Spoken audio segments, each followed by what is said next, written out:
सिन्दूरारुणविग्रहान् त्रिनयनाम् सिन्दूरारुणविग्रहान् त्रिनयनाम् माणिक्यमौलिस्फुरत् माणिक्यमौलिस्फुरत् तारानायकशेखराम्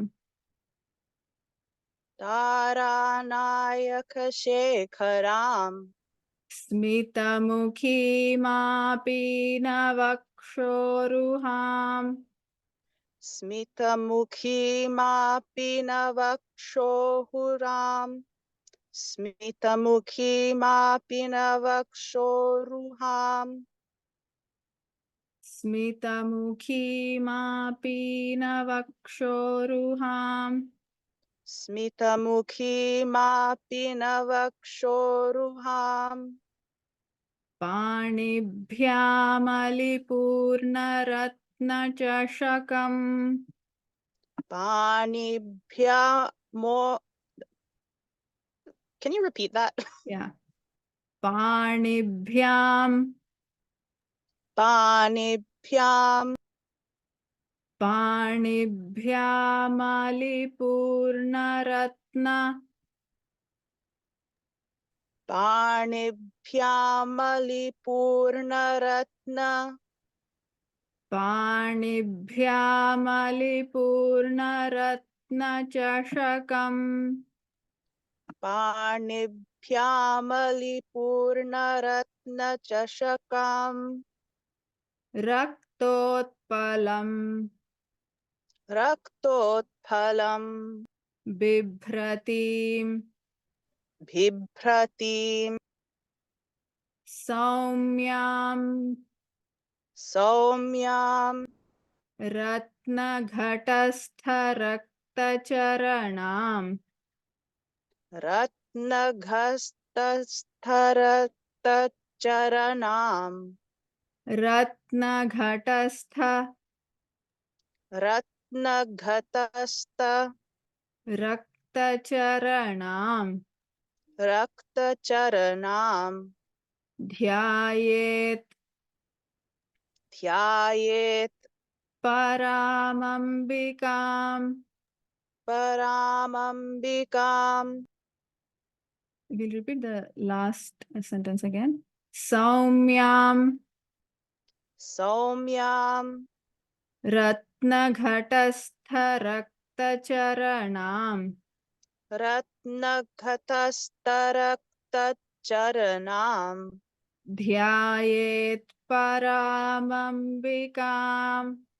ध्यायेत् परामम्बिकाम्. सिन्दूरारुणविग्रहान् त्रिनयनाम् माणिक्यमौलिस्फुरत्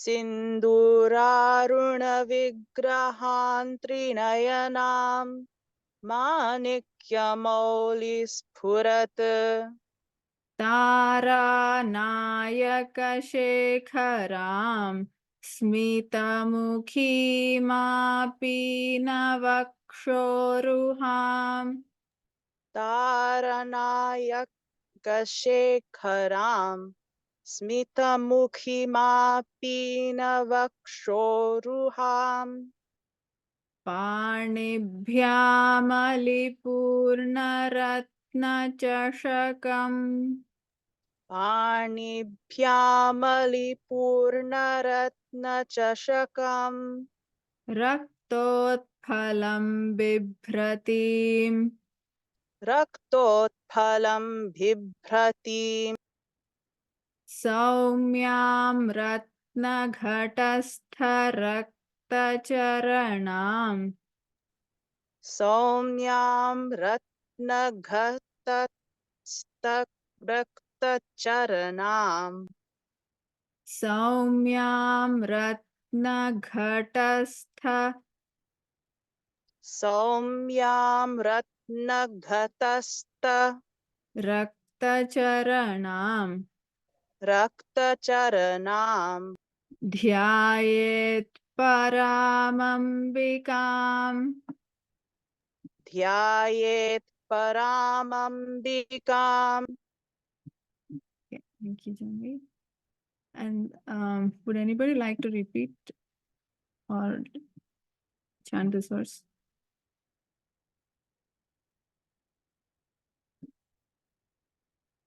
You can try. Can try. Yeah, please go ahead. Oh, sir, please you go ahead. I'll come later. Sindurarunavigraham Trinayanam Manikyamulispurata Taranayakashekaram Smitamukhi Mapinavakshoruham Panibhyam Malipurnaratnachashakam Raktotphalam बिभ्रति सौम्यां रत्नघटस्थ रक्तचरणां ध्यायेत् परमाम्बिकाम्. Well done. Very well done.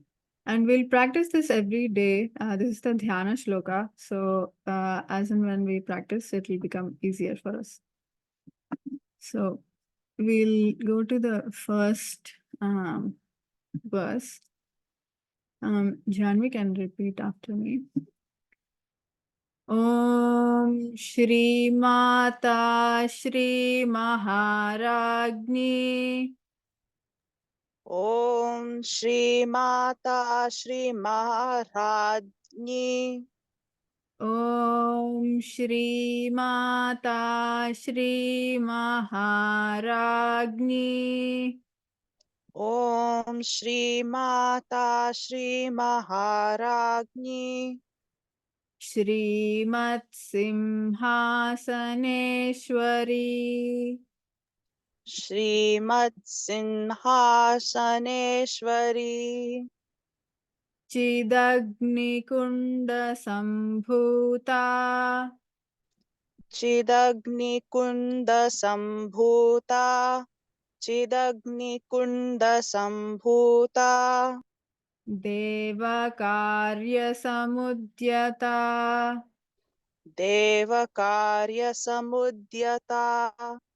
देवकार्यसमुद्यता Shrimata Shri Maharagni Shrimat Simhasaneshwari श्रीमाता श्रीमहाराज्ञी श्रीमत्सिंहासनेश्वरी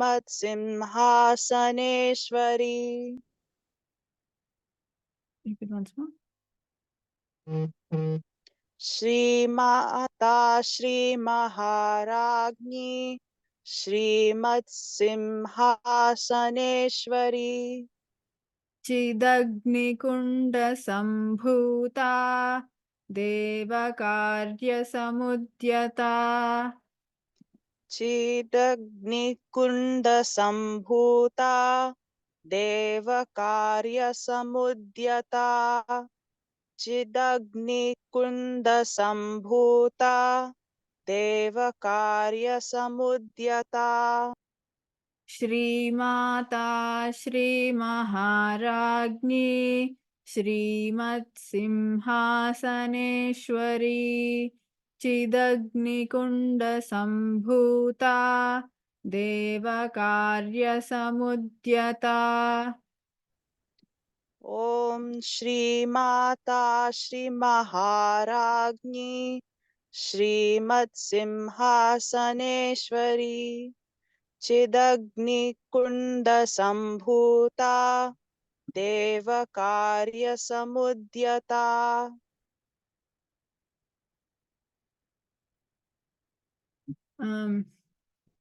Well done.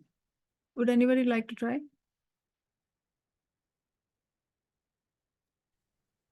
Om Shri Mata Shri Maharagni Srimat Simhasaneswari Chitagni Kunda Sambhuta Devakarya Samudyata. Very well done. Go to the next verse. Udyadbhanu sahasrabha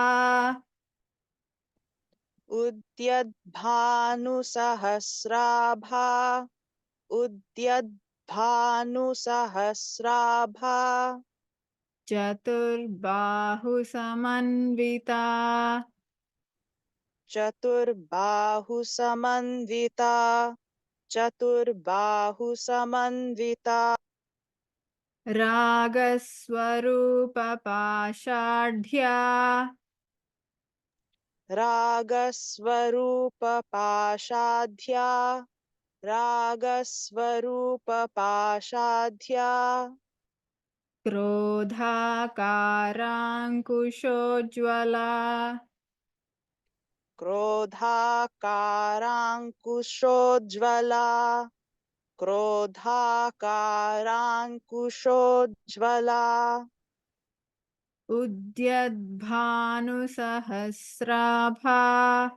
चतुर्बाहु Samanvita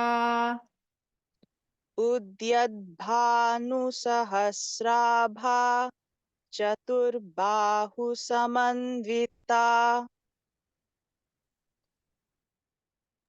रागस्वरूपपाशाढ्या क्रोधाकाराङ्कुशोज्ज्वला रागस्वरूपपाशाढ्या क्रोधाकाराङ्कुशोज्ज्वला उद्यद्भानुसहस्राभा चतुर्बाहु Samanvita रागस्वरूपपाशाढ्या क्रोधाकाराङ्कुशोज्ज्वला उद्यद्भानुसहस्राभा चातुर्बाहुसमन्विता रागस्वरूपपाशाढ्या क्रोधाकाराङ्कुशोज्ज्वला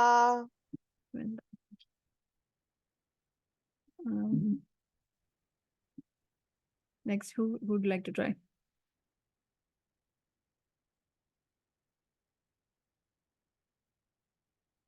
It's a chanting class. You have to try. I can go. Please do. उद्यद्भानुसहस्राभा चतुर्बाहुसमन्विता रागस्वरूपपाशाढ्या क्रोधाकाराङ्कुशोज्ज्वला. Very well done. Thank you. Moving on to the next. Manorupekshukodanda मनोरूपेक्षुकोदन्दा मनोरूपेक्षुकोदण्डा Panchatanmatrasayaka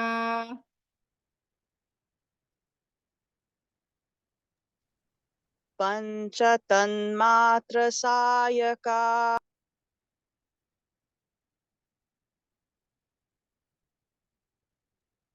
पञ्चतन्मात्रसायका Nijarunapprabhapura निजारुणप्रभापुर निजारुणप्रभापुर Majjad-brahmanda-mandala मज्जद्ब्राह्मन्दमण्डला मज्जद्ब्राह्मन्दमण्डला This Majjad Brahmanda Mandala. So Bra is Hrasva, and then Ha and Ma and Dirgha A is there. So Majjad Brahmanda Mandala मज्जद्ब्रह्माण्डमण्डला Majjad Brahmanda Mandala. So here, this second line, it is one name of Devi, the whole thing. So I've broken it just for the sake of learning, but we have to pronounce it without a break here because it is one name of Devi. So Manorupekshuko Danda Panchatanmatra Sayaka. Manorupekshuko Danda Panchatanmatra Sayaka. Nijaruna Prabhapura Majjat Brahmanda Mandala. Nijaruna Prabha Pura Majad Brahmanda Mandala. Manorupekshuko Danda Panchatanmatra Sayaka. Nijaruna Prabhapura Majjat Brahmanda Mandala. Manorupekshuko Danda Panchatanmatra Sayaka. Nijaruna Prabhapuram Majad Brahmanda Mandala.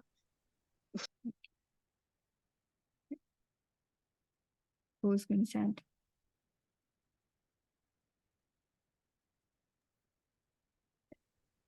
मनोरूपेक्षुको दण्ड पञ्चतन्मात्रसायका निजारुणप्रभापूर मज्जद्ब्रह्माण्डमण्डल.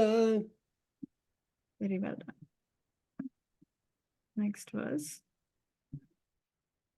This is also both, the whole line is one name of Devi and the second line is also one name of Devi. But I'll break it just for the sake of learning, but while practicing it should not be broken ideally. So, Champakashoka. Can you repeat that? Champakashoka.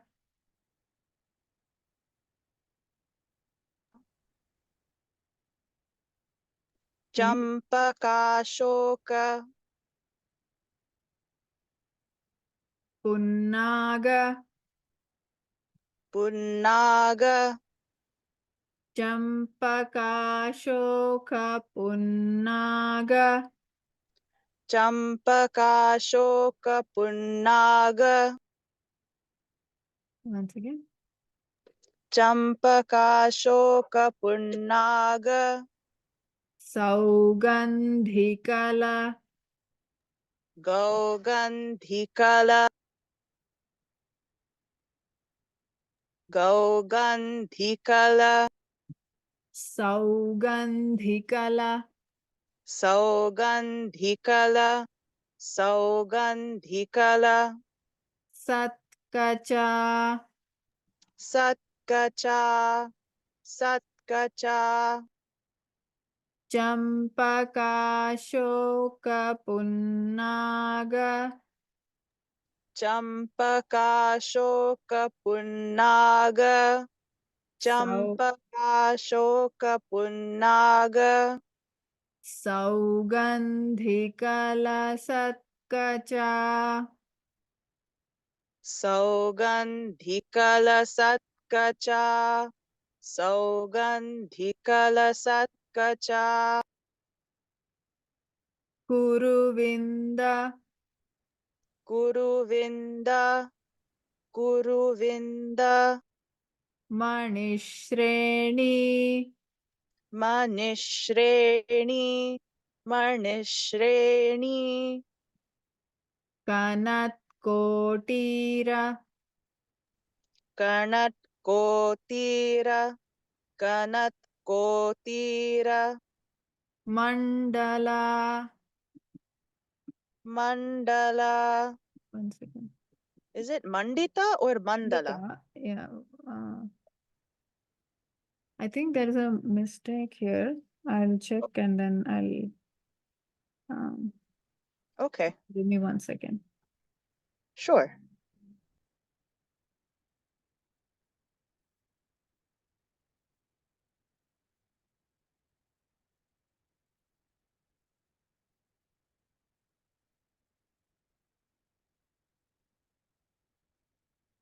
Yeah, so this here, there's a mistake. It is T, not T, and Mandita is correct. So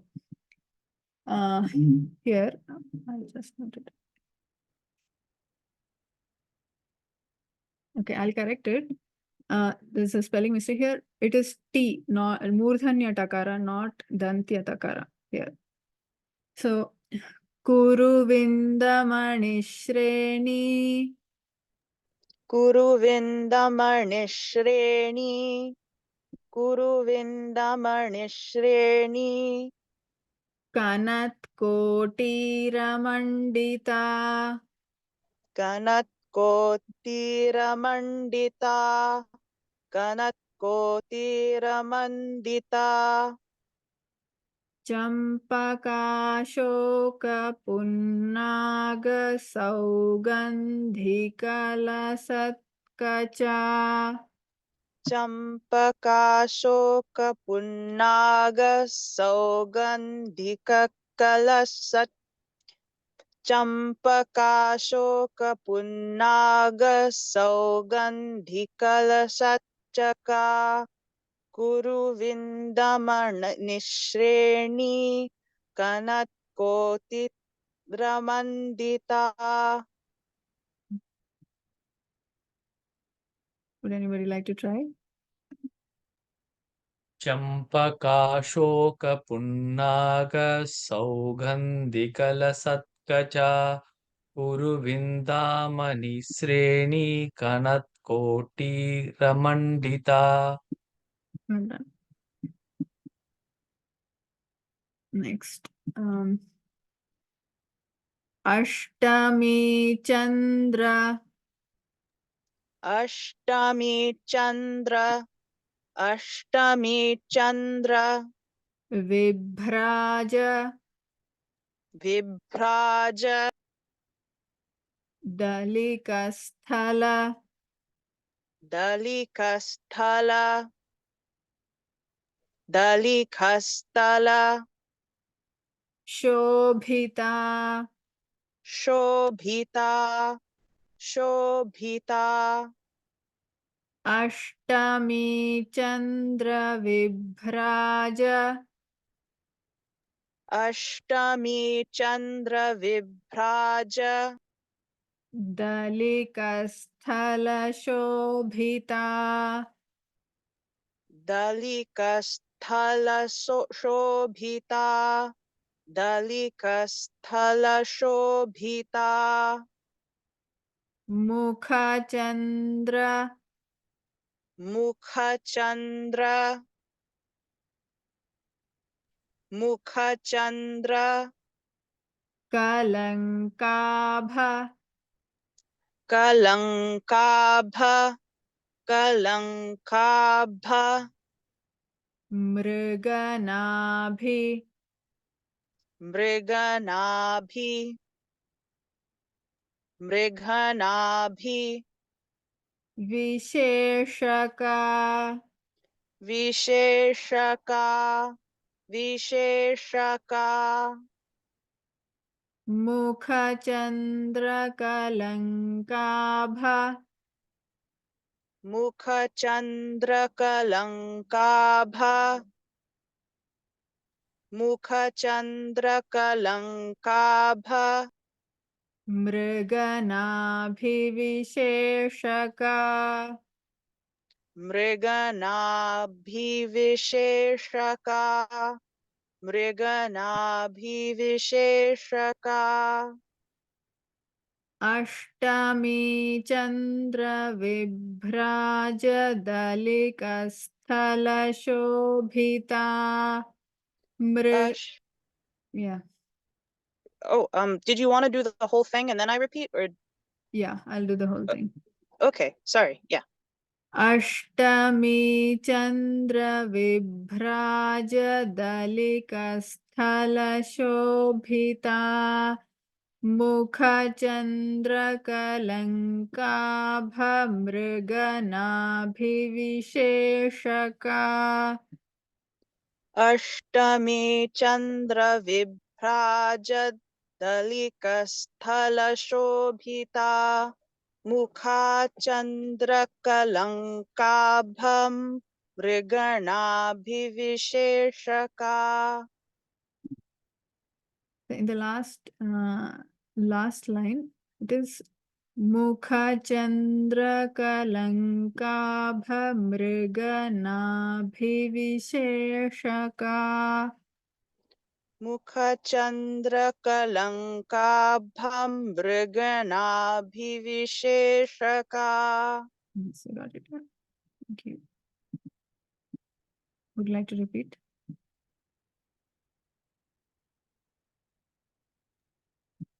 Ashtami चन्द्रविभ्राज दलिकस्थलशोभिता मुखचन्द्रकलङ्काभ मृगनाभिविशेषका. Well done. Just the Mahapranas, a little more effort, and there is she and sha. So the distinction, if you can practice, then it will be nice. Okay, yeah. Okay, thank you.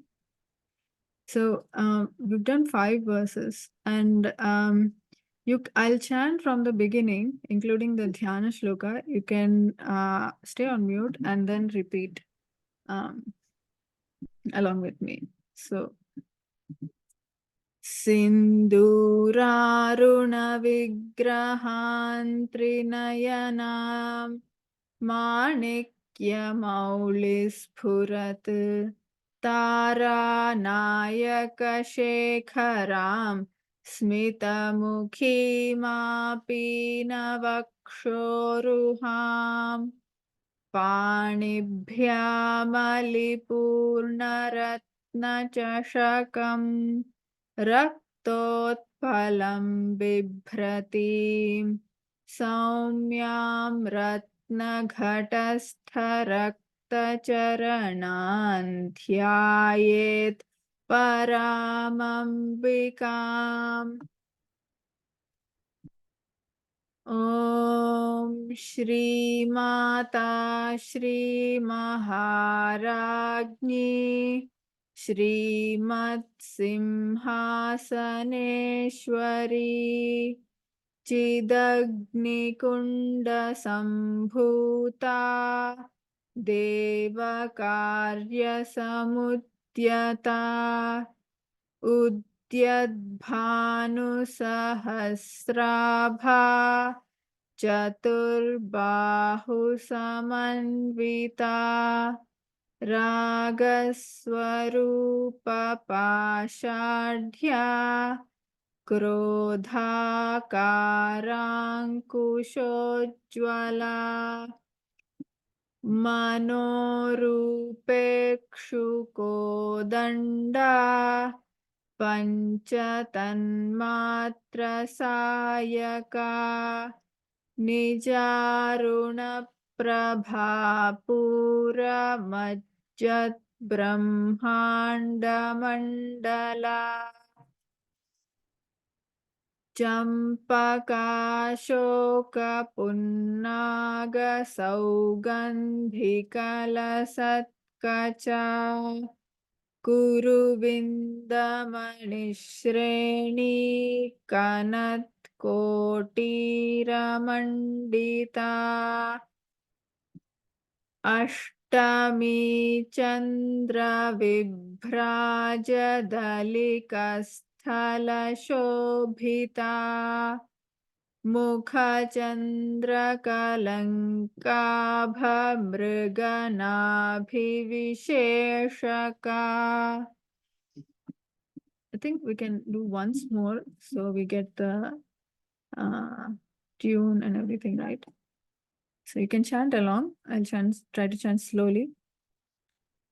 सिन्दूरारुणविग्रहान् त्रिनयनां माणिक्यमौलिस्फुरत् तारानायकशेखरां स्मितमुखीमापीनवक्षोरुहाम् पाणिभ्यामलिपूर्णरत्नचषकं रक्तोत्फलं बिभ्रतीं सौम्यां रत्नघटस्थरक्तचरणान् ध्यायेत् परामम्बिकाम्।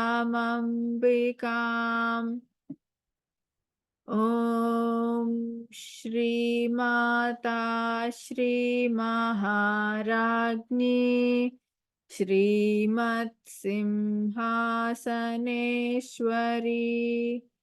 चिदग्निकुण्डसम्भूता देवकार्यसमुद्यता उद्यद्भानुसहस्राभा चतुर्बाहुसमन्विता रागस्वरूपपाषाढ्या क्रोधाकाराङ्कुशोज्ज्वला मनोरूपेक्षुकोदण्डा पञ्चतन्मात्रसायका निजारुणप्रभापूरमज्जद्ब्रह्माण्डमण्डला चम्पकाशोकपुन्नागसौगन्धिकलसत्कचा कुरुविन्दमणिश्रेणी कनत्कोटीरमण्डिता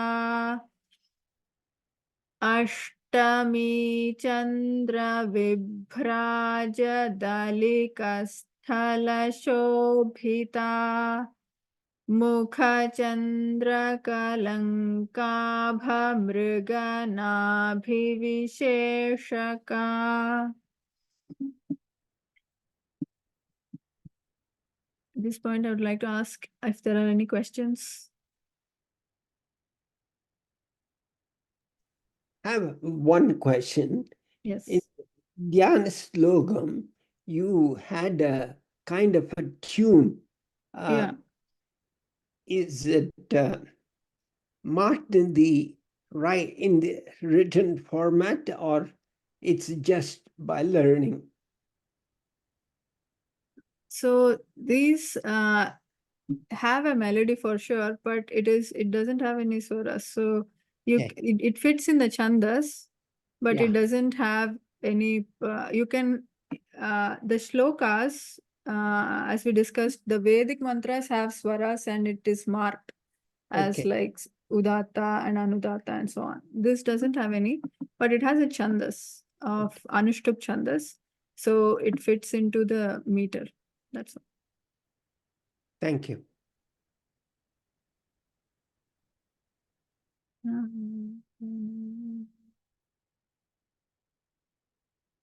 think so. Any other questions? Do you have a script with meaning, like translation? Meaning, you have to Google it. I have one. No, don't worry. Yeah, I'm just asking if you have it. Don't worry. I can Google it. Thank you. Yeah. Even I should Google it and give you. I don't have a specific this thing. It's really, when you were chanting, it triggers the interest in knowing the meaning too. Yeah, that's true. That is there. So that's the whole point. Like after learning how to chant properly, you can, try to know the meaning of each name of Lalita Devi.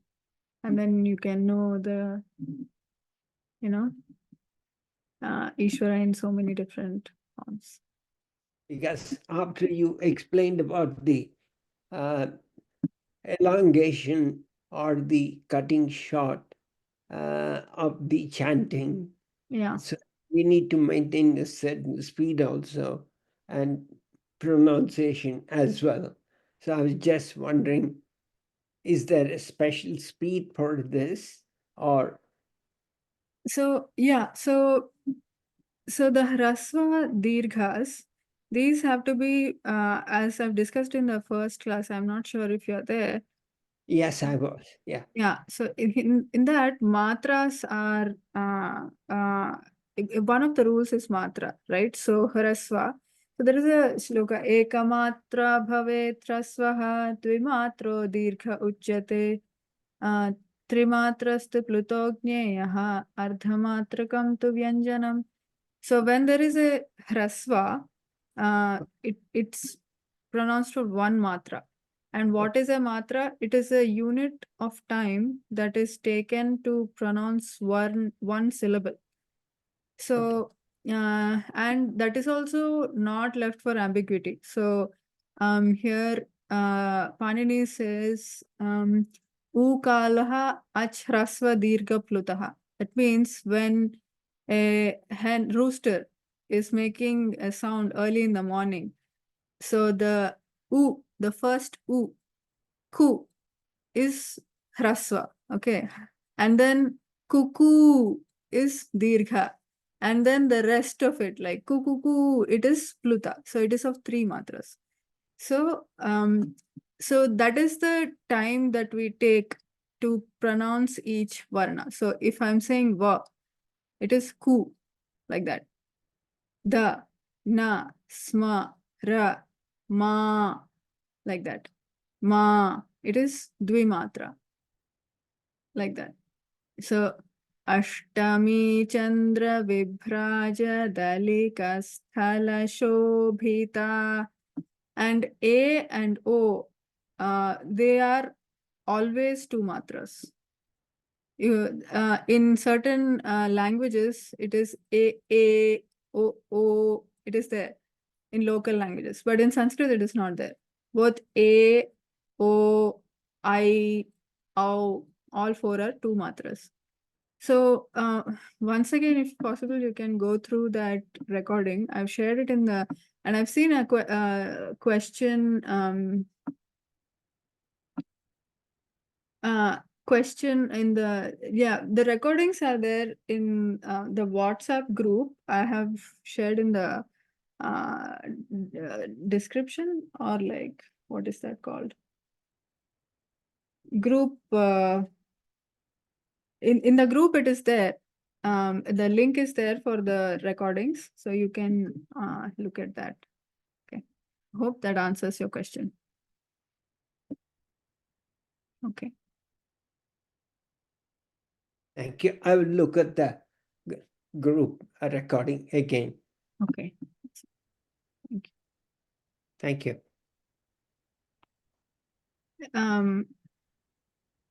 Would anybody like to chant the first and second shlokas?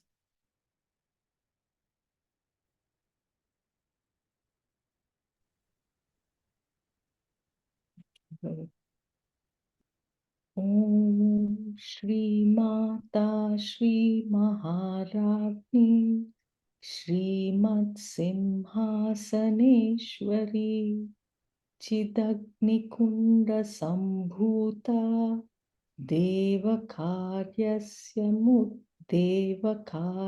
Samudyata Udyadbhanu Sahasrabha Chaturbahu Samandita Ragaswarupa Pashadhya Krodha Karankushojvala. Very well done. Next, third and fourth.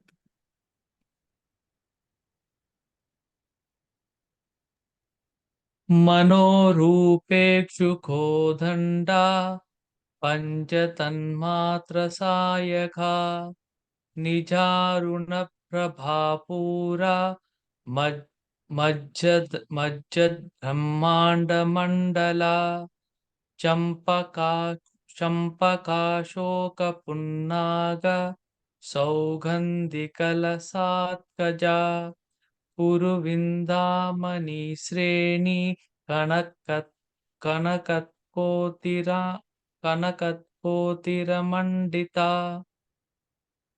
Do you want to repeat after me once? It's well done, but there are some areas I want to want you to repeat. Is that okay?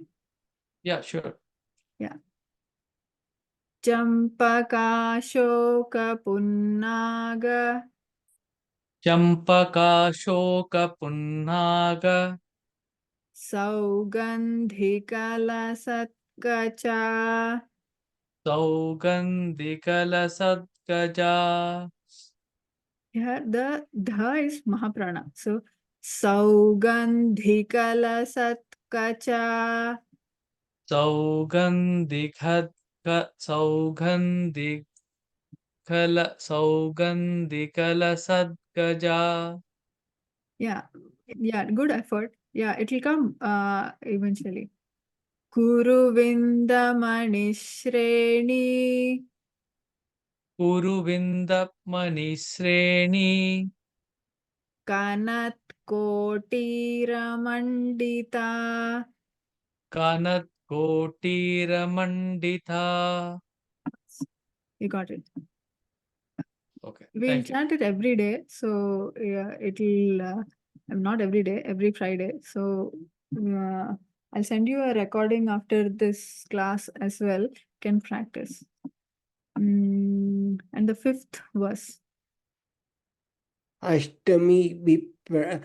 अष्टमी चंद्र विभ्राज दलिकस्थल शोभिता मुखचंद्र कलंकाभ मृगनाभि विशेषक.